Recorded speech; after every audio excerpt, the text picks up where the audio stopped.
Setelah bertanya ke sana kemari, akhirnya rumah itu kutemukan juga. Seperti kata iklan yang terpampang di koran. Rumah itu memang terlihat manis dari luar, tampak masih baru dan terawat rapi. Beberapa pohon perdu menghiasi halaman depan. Aku pun segera memencet bel yang ada di pintu gerbang. Tadi aku sudah telepon ke pemiliknya dan berjanji bertemu di rumah ini. Tidak selang berapa lama, seorang wanita setengah baya keluar dari rumah dan bergegas membuka gerbang.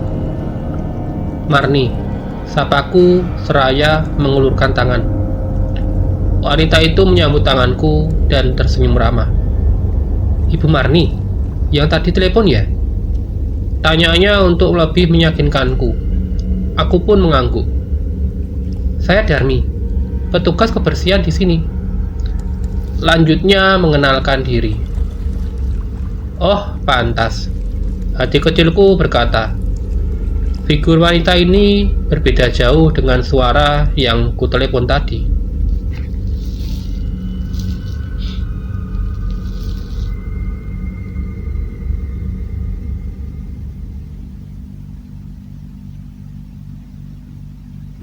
"Tadi Nyonya sudah memberitahu kalau Ibu Marni mau melihat rumah ini," kata Bu Darmi.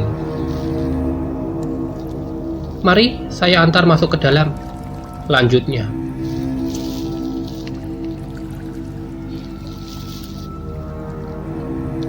Aku mengikutinya masuk ke dalam rumah. Ya, rumah ini cantik sekali. Mataku berkeliling melihat ruangan yang pertama, yaitu ruang tamu. Meskipun rumah ini kosong dan tidak ada perabotannya sama sekali, tapi aku sudah bisa membayangkan nanti akan bagaimana.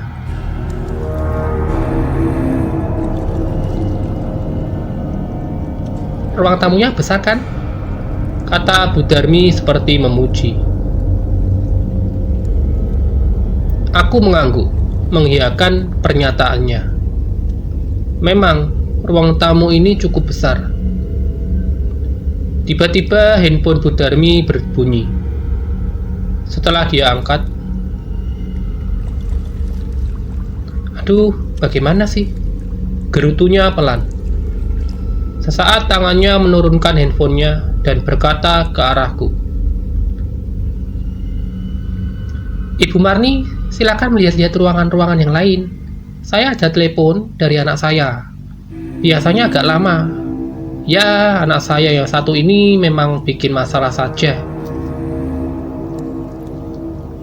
kata dia seakan mau menumpahkan segala kekesalannya. Aku mengangguk sambil tersenyum.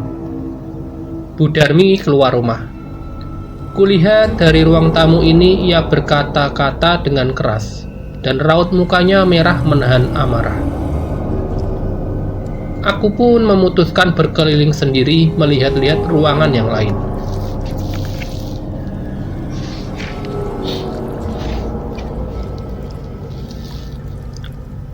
Di ruang tengah yang juga kosong, aku melihat beberapa foto yang masih terpampang.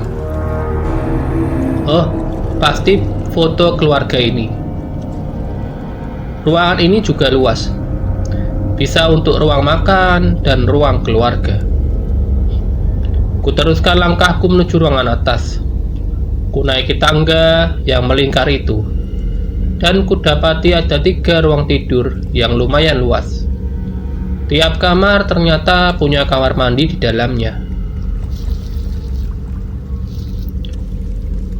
Puas melihat kamar-kamar di lantai 2, aku beranjak menuruni tangga. Tapi baru beberapa anak tangga, langkah kakiku terhenti. Aku mendengar suara gemericik air. seperti suara keran air yang dibuka.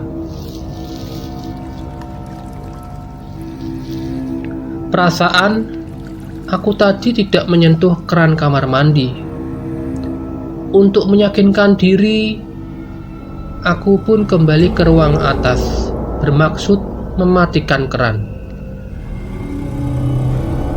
Suara keran masih terdengar dan berasal dari kamar tidur nomor 2. Tapi ketika aku masuk kamar itu dan membuka kamar mandi, tidak kutemukan tetesan air sedikit pun. Oh, mungkin tadi aku salah dengar. Batinku berkata demikian. Aku pun beranjak keluar kamar mandi. Tapi tiba-tiba mataku tertuju ke arah pojok ruang. Aku melihat seorang anak kecil. Anak itu melihatku sekilas, lalu berlari keluar. Aku segera keluar untuk menyusulnya. Tapi anak itu sudah tidak ada. Aku kembali ke ruang tengah. Kudapati foto keluarga yang terpancang di dinding. Ya, benar. Itu foto anak yang tadi kutemui. Aku tertawa kecil. Namanya anak-anak pasti senang berlarian ke sana kemari. Sudah lihat ruangan-ruangan yang lain, Bu? Tanya Bu Darmi mengagetkanku. Oh, baru yang di atas. Untuk ruang belakang dan dapur belum sempat, jawabku. Sebenarnya aku sudah suka dengan rumah ini. Tapi aku tahan dulu. Jangan sampai ketahuan, siapa tahu bisa nego harga lagi. Hehehe. Oh, ya. Anak ini siapa ya? Cantik sekali. Tanyaku kemudian. Ibu Darmi berjalan menuju foto yang kutunjuk. Oh, ini yang Poppy, putri ibu yang paling kecil. Tapi dia sudah meninggal 3 bulan yang lalu. Jawabnya tanpa ekspresi. Mari Bu, saya antar lihat ruangan yang lain, ajaknya kemudian. Tapi aku seketika terdiam. Lalu, siapa yang aku lihat tadi? Anak kecil itu persis dengan yang ada di foto. Seketika, bulu kuduku berdiri. Aku merasa ketakutan, dan aku buru-buru pamit ke Bu Darmi. Aku tidak jadi membeli rumah ini.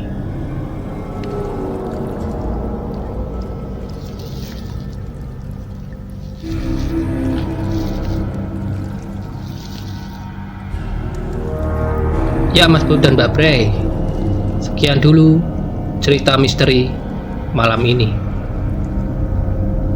Nantikan selalu cerita-cerita misteri kami selanjutnya, yang pastinya akan membuat malam teman-teman semakin menegangkan. Terakhir, jangan lupa subscribe, like, komen, dan share ke teman-teman semua. Sampai jumpa lagi. Salam ketakutan.